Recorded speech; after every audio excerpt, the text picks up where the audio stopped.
Una vez más, me es muy grato el saludarle y extenderle una sincera bienvenida a nuestro programa El Amor que Vale.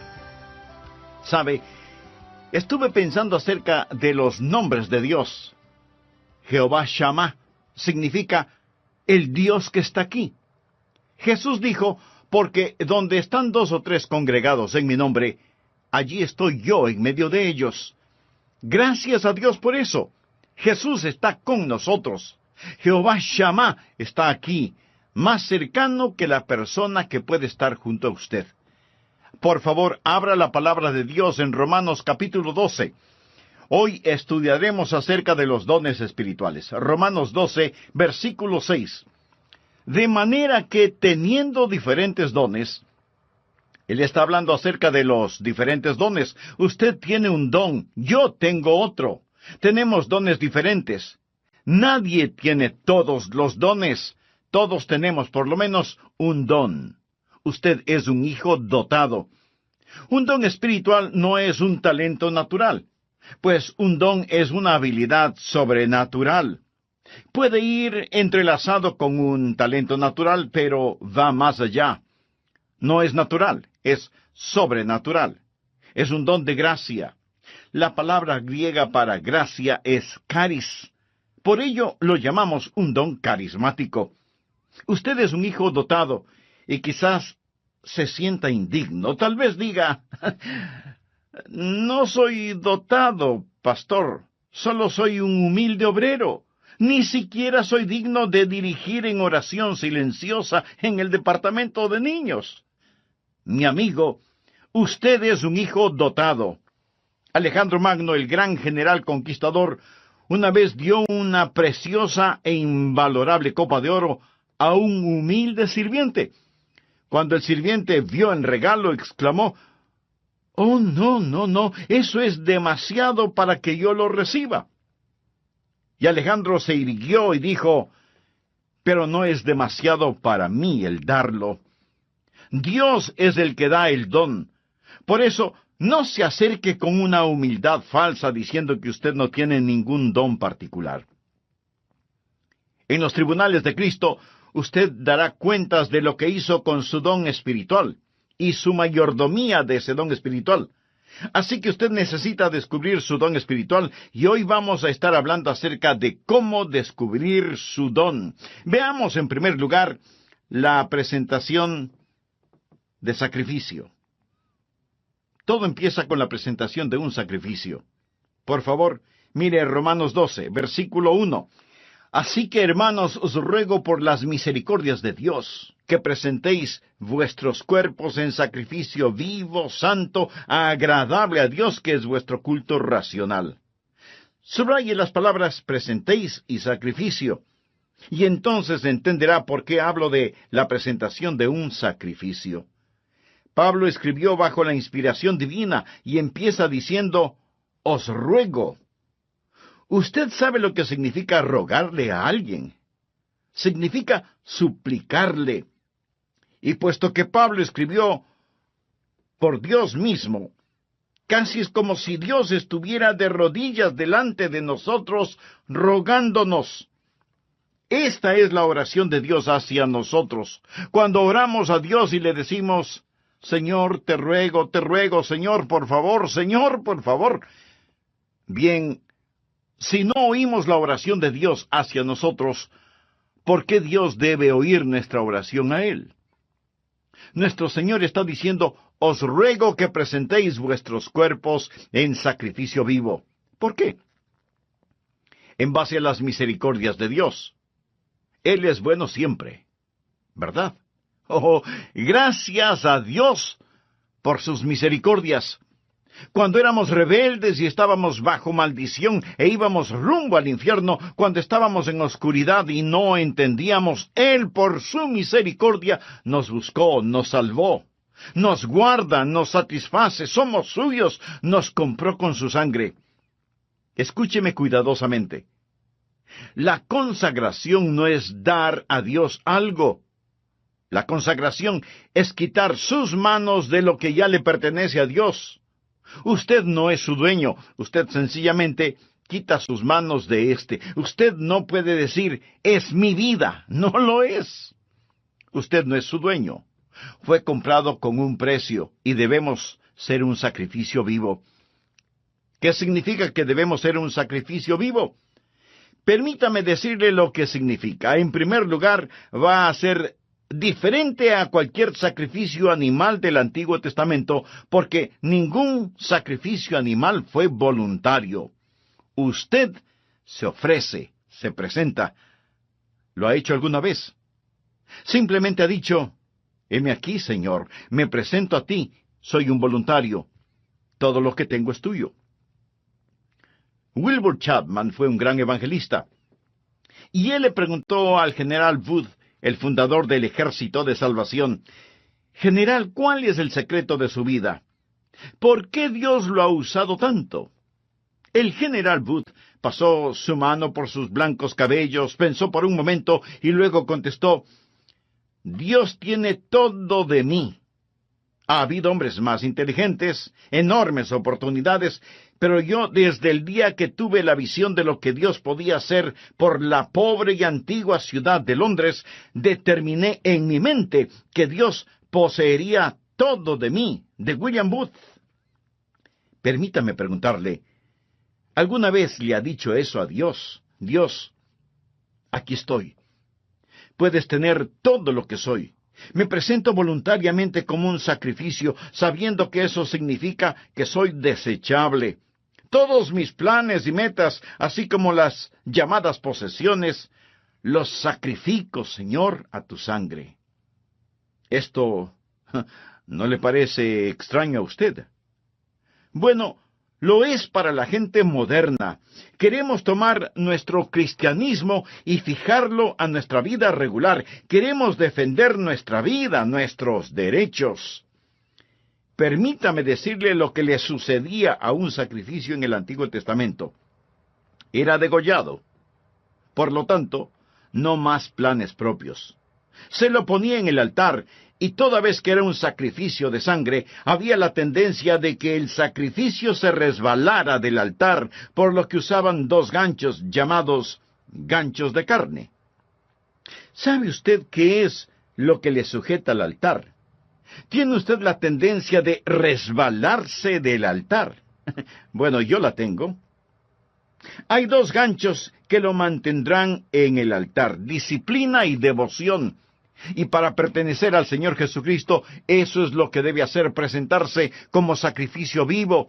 Pero la mayoría de nosotros no queremos usar esos ganchos, disciplina y devoción, que nos mantendrán en el altar del sacrificio. ¿Sabe lo que el creyente promedio dirá al respecto? Yo no quiero estar obligado a nada. Me uniría a la iglesia, pero no quiero estar obligado a nada. Puedo prometer una ofrenda de amor, pero no quiero estar obligado. Quiero ser libre. No, mi amigo. Esto no es un sacrificio. ¿Y qué es lo que le pasaba al sacrificio en el Antiguo Testamento? Era consumido, era quemado. ¿Sabía que usted nunca adorará a Dios verdaderamente hasta que sea consumido? ¿Alguna vez ha sido consumido por el fuego santo de Dios? Eso es lo que Pablo está diciendo. Pero algunos de ustedes objetarán diciendo, un momento, pastor, por favor, yo no quiero hacer todo eso. Solo quiero que me diga cuál es mi maravilloso don espiritual. Bueno, Pablo se lo va a decir. Pero verá, mi amigo, primero debe haber una presentación sacrificial, o sea, la presentación de usted mismo.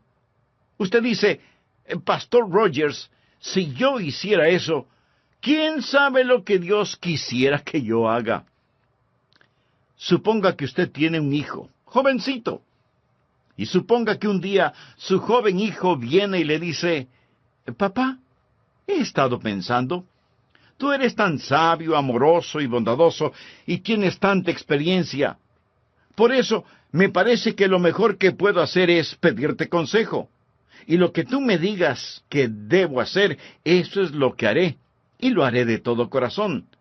Dime qué quieres que haga, dónde quieres que vaya, qué deseas que estudie, quiénes quieres que sean mis amigos. Lo que me digas lo haré. Y usted piensa, mi hijo debe tener calentura. Pero suponga que en verdad quiere hacer lo que usted le pide. Así que usted va donde su esposa y le dice, parece que a nuestro hijo lo tenemos en las manos. Él se va a arrepentir de haberme dicho que hará cualquier cosa que yo le pida. ¿Procedería usted así? Creo que no. Lo más probable es que si usted estuvo pensando en regalarle un carrito, aunque sea usado, lo que su hijo le manifestó inclinará un poco más aceleradamente la balanza. ¿No le parece?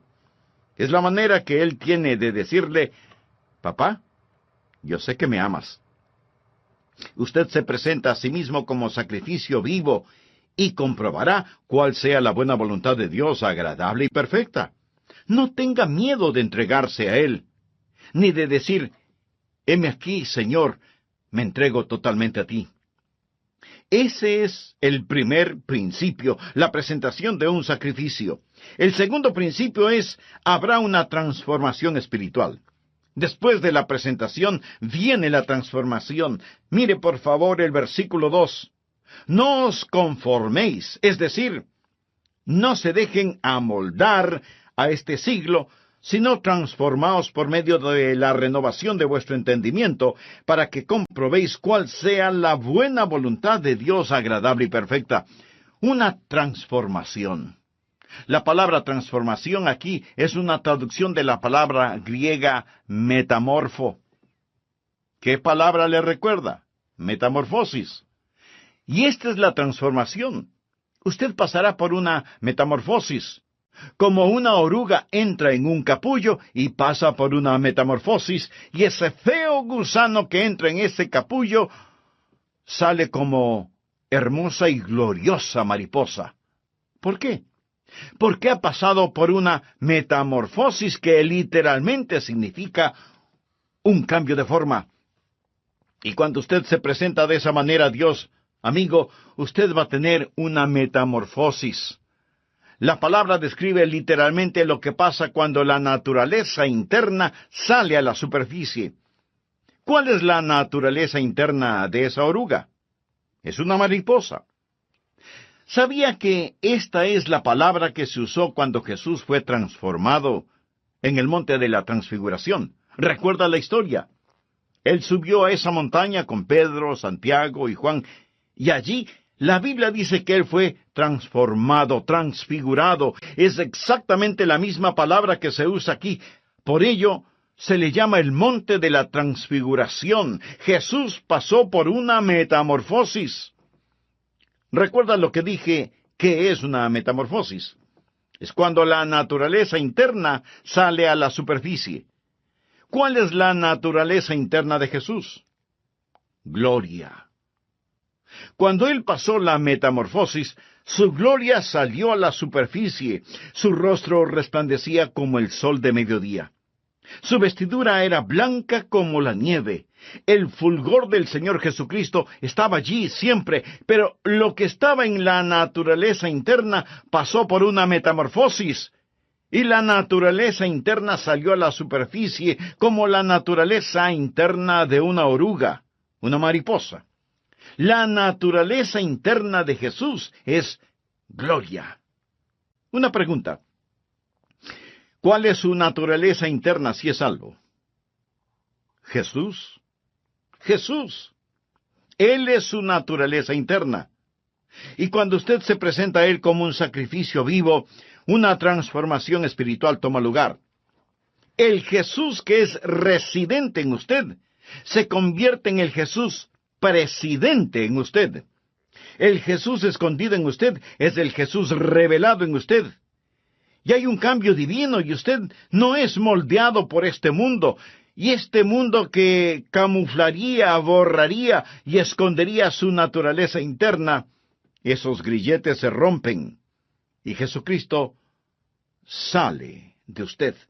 y usted tiene un cambio divino que le da la mente de Cristo, se renueva en el espíritu de su mente. Usted nunca entenderá realmente su don espiritual sin la mente de Cristo, sin una mente renovada. Y si usted está intentando descubrir su don espiritual sin presentarse voluntariamente como sacrificio, con razón que no sabe cuál es su don espiritual. ¿Sabe por qué usted no sabe cuál es su don espiritual? Porque su mente no está renovada. Pero cuando usted se presenta a Él como un sacrificio, habrá una transformación espiritual y usted comprobará cuál sea la buena voluntad de Dios, agradable y perfecta. No le tema a la voluntad de Dios. Ese es el lugar más alto, más feliz y más santo para usted. El tercer principio es, habrá tiempo para una sobria consideración. Leamos Romanos 12:3. Digo, pues, por la gracia que me es dada. Recuerda lo que es la palabra gracia. Es caris. El apóstol está diciendo, por el carisma que he recibido, a cada cual que está entre vosotros, que no tenga más alto concepto de sí que el que debe tener. Subraye la palabra tener. Sino que piense de sí con cordura, conforme a la medida de fe que Dios repartió a cada uno. Note el énfasis de Pablo en las palabras tener y pensar.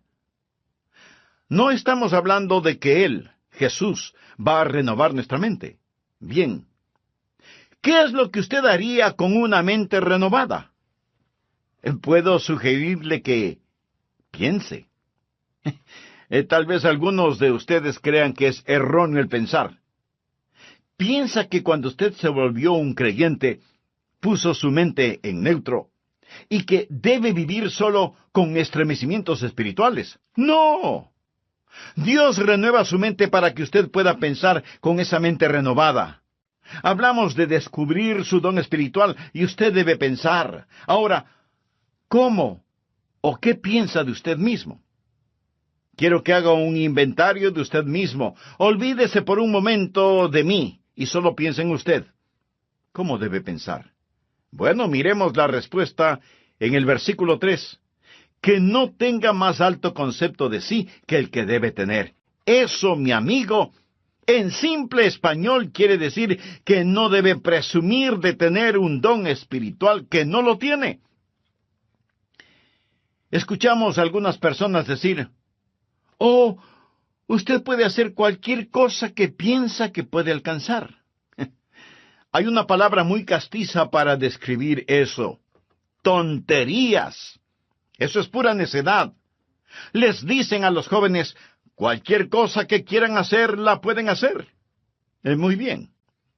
Veamos quién puede tomar el lugar de Michael Jordan, el más grande atleta que ha existido en el básquetbol. ¿Quién puede rivalizar con él solo pensándolo? No. Usted no podrá hacerlo porque no tiene ni la habilidad ni la contextura física para hacerlo. Michael Jordan nació para jugar básquetbol. Pero así como él tiene talento natural y habilidad física para el juego, usted tiene talentos y habilidades sobrenaturales. Pero lo que necesita hacer es no pensar acerca de usted mismo con un más alto concepto del que debe tener. No hay que tener una falsa humildad. Miremos nuevamente Romanos 12:3. Que no tenga más alto concepto de sí que el que debe tener, sino que piense de sí con cordura. La palabra cordura es una palabra interesante. Proviene de dos palabras griegas que significan ahorro y mente.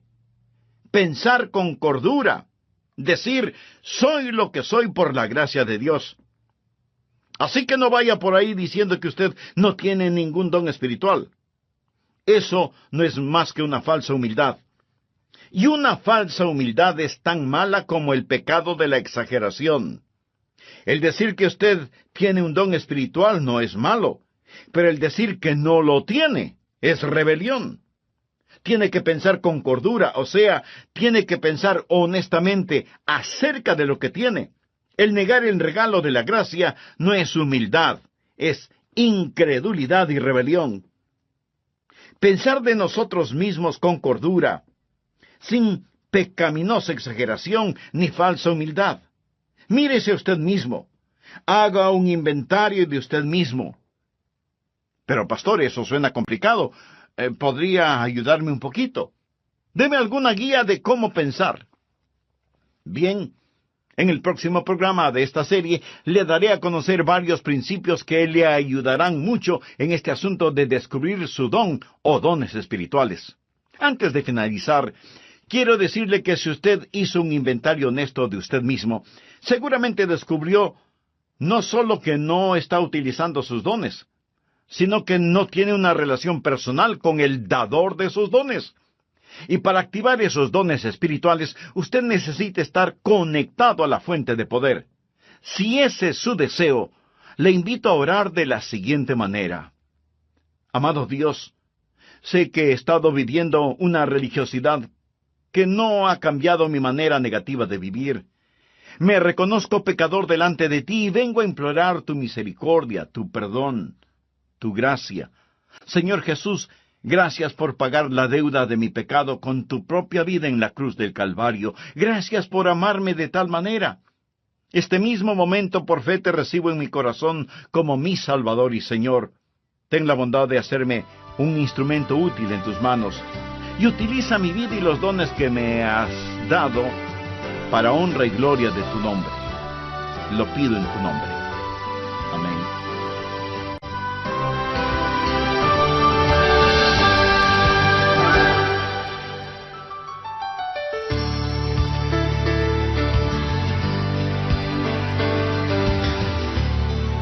Suponga que su hijo tiene una extraordinaria habilidad para la escultura, pero usted lo presiona para que sea un abogado. Si llega a serlo, será un pésimo abogado, cuando pudo haber sido un brillante escultor. Y habrá enojo en ambos, en su hijo porque usted no le dejó ser escultor, y en usted porque se avergonzará de tener un hijo que es mal abogado. Los ejemplos abundan en las familias y aunque usted no lo crea, en las iglesias. En vez de dejar que las personas hagan aquello para lo cual Dios las ha equipado y les ha dado un don, tratamos de frenarlas en las áreas en las cuales sobresalen y las inflamos en áreas para las cuales no tienen ningún don. Dios le ha dado a usted un don particular y hoy terminaremos de estudiar cómo descubrir su don espiritual. Bienvenidos a El Amor que Vale, con el pastor, maestro y autor, Dr. Adrian Rogers, supliendo las necesidades de la gente con la verdad de la palabra de Dios, trayendo personas a Cristo, transformando vidas alrededor del mundo y ayudándole a usted a descubrir el poder del amor más grande, el amor que vale. A continuación, un edificante mensaje del Dr. Adrian Rogers en la voz del pastor Lenín de Llanón. Un muy atento saludo para todos ustedes, apreciados amigos de nuestro programa, El Amor que Vale. Quiero compartir con usted varios principios que le ayudarán a descubrir su don espiritual. Primero, el principio de la iluminación.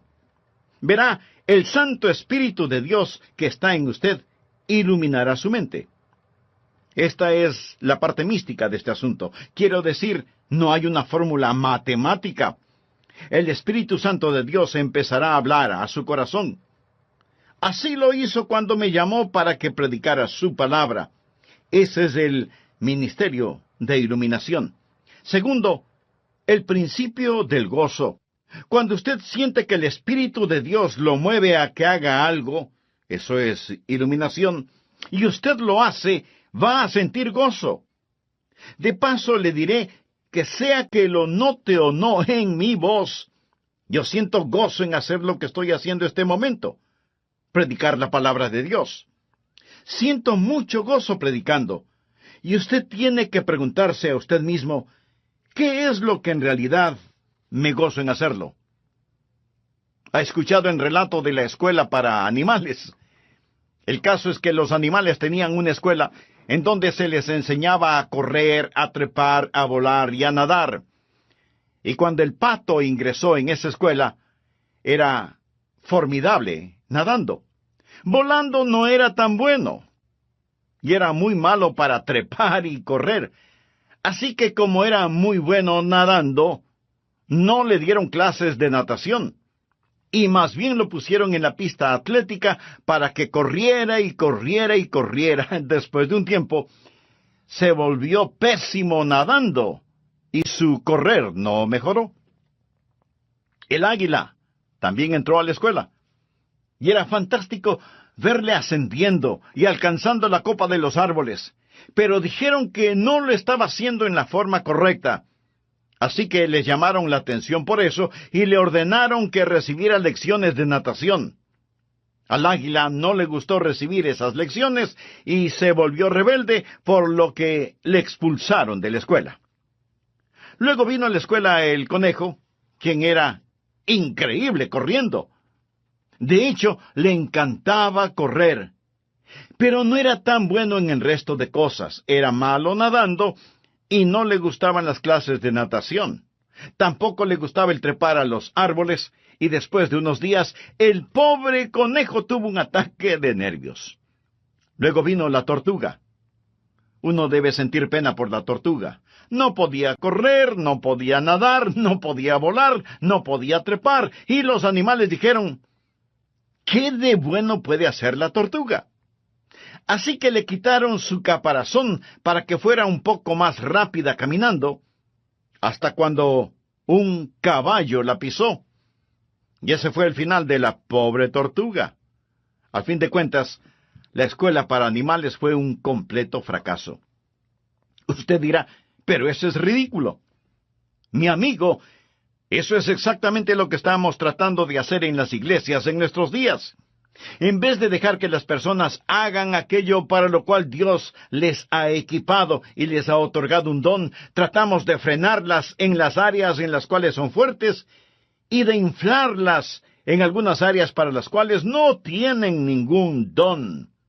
Dios le ha dado a usted un don particular y va a descubrir que recibirá iluminación sobre su don espiritual y experimentará gozo al utilizar su don. Tercero, el principio del ánimo. Usted encontrará a otras personas animándole en su don espiritual. ¿Por qué? Porque ellos son bendecidos por su don. Fue maravilloso para mí cuando era un jovencito en la iglesia y yo rendí mi vida para hacer lo que el Señor Jesús quisiera que yo haga. Escribí en un pedazo de papel, aquí estoy, Señor, para lo que tú quieras que yo haga. Y ellos me pidieron que fuera el pastor para la semana juvenil. ¿Se puede imaginar eso? Yo no era un buen estudiante. Inteligente, pero no era un buen estudiante. Ni siquiera recuerdo si llevaba libros a la casa para estudiar. Y si algo no lo entendía durante las clases, pues fingía haberlo entendido. Y así pasaba con calificaciones promedio. La última cosa que se me hubiera ocurrido pensar era que me pidieran predicar durante la semana juvenil, y ahí estaba yo, petrificado. Pero prediqué. Y la gente después vino a decirme, me bendijo lo que dijiste. Estuvo bueno. Debes predicar otra vez. Al principio pensé que me lo decían por pura cortesía. Seguramente no dije nada bueno, pero continuaron felicitándome, y eso me gustó. Si un predicador le dice, no me gusta que me digan que prediqué bien, mi amigo, esa es una mentira. Quiero decir, cuando a usted le animan, eso ayuda. Entonces hay iluminación, hay gozo y hay ánimo. Cuarto, el principio de la participación compartida. Romanos 12, versos 4 y 5. Porque de la manera que en un cuerpo tenemos muchos miembros, pero no todos los miembros tienen la misma función. Eso es, no todos hacen el mismo trabajo. Así nosotros, siendo muchos, somos un cuerpo en Cristo, y todos miembros los unos de los otros. Ahora necesitamos aprender que cuando nos presentamos nosotros mismos a Jesús, también nos presentamos el uno al otro. Debe haber una participación compartida. Cuando usted pertenece a Cristo, también me pertenece a mí. Y cuando yo pertenezco a Jesús, también le pertenezco a usted. Recuerde que la iglesia es su cuerpo, no es una organización con Jesucristo como presidente. Es un cuerpo con Jesucristo como la cabeza y todos nosotros somos miembros de ese cuerpo. Y es la arrogancia, la presunción y el orgullo lo que nos divide. Es el Espíritu Santo de Dios el que nos une. Así, cuando descubrimos nuestro don, debe haber una participación compartida. Ahora, los dones de todos no son tan obvios. Quiero decir, usted está escuchando por medio de mi voz lo que tengo en mi mente, no lo que tengo en mi hígado. ¿No es cierto? Usted no está pensando, el hígado del pastor está funcionando bien este momento. No. Pero déjeme decirle que si mi hígado no estuviera funcionando bien, yo no estaría predicando en este programa. Verá, en cada iglesia cristiana evangélica hay miembros que hacen distintos trabajos, personas a las cuales ni siquiera las vemos, pero ellas tienen una participación compartida. Y cada don ha sido dado para perfeccionar el cuerpo de Cristo. Y si usted no está haciendo lo que debe, si usted es un miembro de la iglesia que no está cumpliendo el propósito para el cual Dios le ha puesto en la iglesia, usted está haciendo daño y es peligroso para el cuerpo, quien quiera que usted sea. Cuando era pastor de la iglesia, a veces me preguntaban, ¿cuántos miembros activos hay en su iglesia, pastor? Mi amigo, todos son activos. Algunos destruyen y otros construyen, pero todos son activos. Dios le puso a usted en su cuerpo como Él quiso, y debe haber participación compartida. Nadie tiene todos los dones, cada uno tiene por lo menos un don, y somos dependientes los unos de los otros. Dios nos hizo diferentes a fin de poder hacernos uno. Quinto, el principio de la activación específica. Por favor, leamos Romanos 12, versículos del 6 al 9. Ahora el apóstol llega a un tipo de por lo tanto. Él está hablando de todas estas cosas que van antes de lo siguiente. Usted sabe, nosotros nos presentamos a Él, y Él renueva nuestra mente, y entonces nos encontramos a nosotros mismos operando en el cuerpo. Ahora Él dice, de manera que teniendo diferentes dones según la gracia que nos es dada, o sea, según el carisma que nos es dado, si el de profecía, úsese conforme a la medida de la fe, o si de servicio, en servir, o el que enseña, en la enseñanza, el que exhorta, en la exhortación, el que reparte con liberalidad, el que preside con solicitud, el que hace misericordia con alegría. Aquí él menciona 7 dones y dice, pónganse las pilas, estén activos. ¿Usted quiere saber cuál es su don? Bien, simplemente escoja uno que piensa puede ser su don y póngase a trabajar. Es difícil dirigir a un buque que no se mueve. No se siente simplemente allí. Usted va a descubrir su don cuando esté ocupado. Él dice, profecía. Úsese conforme a la medida de la fe. Es decir, usted puede tener no mucha fe, pero la tiene conforme a la medida de fe que Dios repartió a cada uno. Tome lo que tiene y póngalo a trabajar. Leamos una vez más rápidamente estos 7 dones. Veamos si puede detectar el suyo. 7 dones aquí mismo. Primera de Corintios capítulo 12 menciona más dones, pero aquí en Romanos 12, primeramente habla acerca de la profecía en el versículo 6. ¿Lo ve usted? Mírelo, bien. ¿Qué es profecía? El don de profecía es declarar la verdad. Si usted tiene el don de profecía, se encontrará, por ejemplo, sirviendo en el ministerio de las prisiones, trabajo misionero. Se verá quizás enseñando una clase. Pero usted se va a encontrar enseñando, usted va a tener un deseo de poner persuasión y será persuasivo, y usted moverá a las personas a la acción.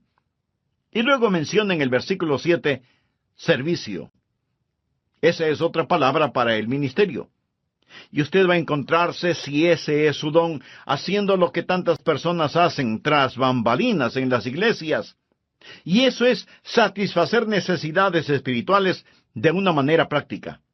Es trabajo dentro de la iglesia, en actividades de acuerdo al don que tiene. Ayer asistí a un programa de actividades. 2 de mis nietos estaban jugando baloncesto. Allí se fue todo el día sábado. Pero fui a estos juegos de baloncesto y me bendijo tanto ver a esos entrenadores allí, ver a esas personas que trabajan para que estos niños desarrollen carácter. La escuela dominical es el aula, el programa de actividades es el laboratorio donde pone la enseñanza en práctica, y qué cosa tan maravillosa es cuando cada uno cumple con su don de servicio. Y luego menciona el don de enseñar. Mire el versículo 7. Si usted tiene este don, deseará clarificar la verdad, es decir, usted tendrá un deseo de investigar las cosas y validar la verdad que es presentada. Y tendrá una mente interrogatoria y será usado en la escuela dominical y será usado en las organizaciones misioneras, en estudios bíblicos en los hogares, escuelas vacacionales y así por el estilo. Y después menciona la exhortación en el versículo 8. ¿Qué es exhortación? Es el deseo de estimular a las personas en su fe, para exhortarlas a amar mejor a Jesús. Y si usted tiene ese don, va a disfrutar la consejería personal. Usted quizás va a estar en el ministerio de música, o quizás en visitación, buscando a los que están perdidos o descarriados, ganando almas. El ministerio de motivación. Eso es exhortación. Y luego menciona repartir o dar. A todos se nos manda dar, pero algunas personas tienen el don de dar. ¿Y qué es eso? Es la motivación de encomendar a otros los recursos personales para que la obra de Dios pueda continuar. Sabe tomar decisiones buenas para satisfacer necesidades inmediatas. Usted tiene cuidado al dar, pero está deseoso de dar y tiene la habilidad de acumular y dispersar los recursos. Y hay personas en nuestras iglesias que tienen el don de dar. Y doy gracias a Dios por eso. Y continúa en el versículo 8 con presidir. Quizá ese sea su don. Es el de motivar, no el de mandar. Es coordinar las cosas y ayudar a las personas a ver todo el panorama y moverlos hacia esa visión. Coordinar las actividades de otros para una meta común, para la gloria de Dios. Y ese es el don de presidir, dirigir, ponerse de pie ante otros. Una persona que tiene este don también tiene el don de visión. Él ve hacia donde debemos ir y empieza a llevar y a motivar a las personas hacia eso. Luego tenemos el don de misericordia. Quizá ese sea su don. ¿O cuán necesario es ese don? Mire el versículo 8. ¿Cuál es el don de misericordia? Usted se identifica con las personas y consuela a los que están en dolor. Ahora llegamos a la última cosa. Después de haber una actividad donde usted realmente se ha ocupado, va a darse cuenta que todo empezará a calzar. Por favor, regresemos al versículo 2. No os conforméis a este siglo, sino transformaos por medio de la renovación de vuestro entendimiento, para que comprobéis cuál sea la buena voluntad de Dios, agradable y perfecta. Habrá la confirmación evidente. Usted comprobará cuál sea la voluntad de Dios agradable y perfecta. Lo comprobará en su propio corazón. Tendrá esa confirmación y usted dirá, ese es mi don espiritual. Y una vez que usted llegue, primero, acéptese a sí mismo. Segundo, empiece a ser usted mismo. Tercero, comience a entregarse. Y cuando usted se acepte, sea usted mismo, y se dé a sí mismo amigo, entonces será bendecido. Dios se glorifica. y la iglesia se fortalece. ¿Qué pasaría, amigo, si los creyentes en las iglesias cristianas, es decir, todos nosotros, dejáramos de ser calentadores de bancas? Porque muchos lo son, calentadores de bancas. ¿Qué pasaría si usted se presenta como sacrificio vivo y tuviera una transformación espiritual? Y luego hace una consideración solemne. Señor, ¿qué quieres que yo haga?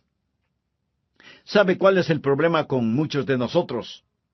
Los ganchos de carne. No queremos estar atados. Usted dice, bueno, deje que otro lo haga. Cuando estuve en Londres fui a ver las joyas de la corona. Le dije al guardia, deseo ver el diamante de Curano, porque había leído de este, así que vi el diamante de Curano. Este diamante es de 186 quilates. Señoras, esa sí que es una piedra preciosa. Y en ese tiempo ellos dijeron que costaba la mitad de todos los gastos diarios del mundo. Esto fue antes de que fuese cortado y se lo diera forma. Está en las joyas de la corona. Le fue dado a la reina Victoria por un príncipe de Punjab, un jovencito que lo tenía en su posesión. Él se lo dio a la reina de Inglaterra. Después, este príncipe de Punjab se convirtió en un hombre. Él fue a la torre donde guardan las joyas y dijo, quiero ver el diamante. En ese entonces él era ya un hombre. Lo había regalado cuando era un niño. Ellos se preguntaron, ¿qué querrá? ¿Querrá que se lo devuelvan? ¿Va a pedir que se lo regresen? Y sacaron ese diamante porque él fue el que lo obsequió. Él dijo, podrían ponerlo en mis manos. Y ellos pensaron, oh no, pero lo pusieron en sus manos. Y entonces él se volvió y dijo a la reina que estaba allí, cuando era un niño le di esto, pero tenía la mente de un niño. No entendía completamente todo lo que estaba haciendo. Ahora, como un hombre, entendiendo más el valor total de este diamante, una vez más quiero regalárselo. Cuando oí eso, dije, Señor, tú sabes, cuando era un niño, di mi corazón a Jesús. Y ahora soy un hombre. Yo no entendía todo lo que estaba haciendo, mas fue de corazón. Pero una vez más, quiero darte mi vida. ¿No se siente así a veces? Señor, por tus misericordias, me presento como un sacrificio vivo. Y cuando lo hace, ese es el primer paso para descubrir su don espiritual. Quiero que lo haga. Estará tan feliz de haberlo hecho. Hay otros de ustedes que no son salvos. Usted no puede presentarse hasta que no se presente como un pecador que necesita ser salvo y diga, Señor Jesús, tú moriste para salvarme y prometes salvarme. Me entrego a ti, sálvame. Hemos estado hablando de cómo descubrir su don espiritual, pero a lo mejor hay otro descubrimiento que usted necesita hacer, y es en recibir la vida eterna. Descubrir su destino, descubrir a Cristo como Salvador y Señor en forma personal. Él le ama con un amor infinito y hoy extiende hacia usted su mano de misericordia, gracia y perdón. Dios quiere salvarle. Usted no tiene que persuadir a Dios para que le salve. Ore conmigo de la siguiente manera. Señor Jesús, ven a mi corazón, perdona mis pecados, límpiame. Sálvame. Señor Jesús, confío en ti y ayúdame a descubrir el don espiritual que tú mismo me diste para servirte total y completamente. En tu santo nombre lo pido.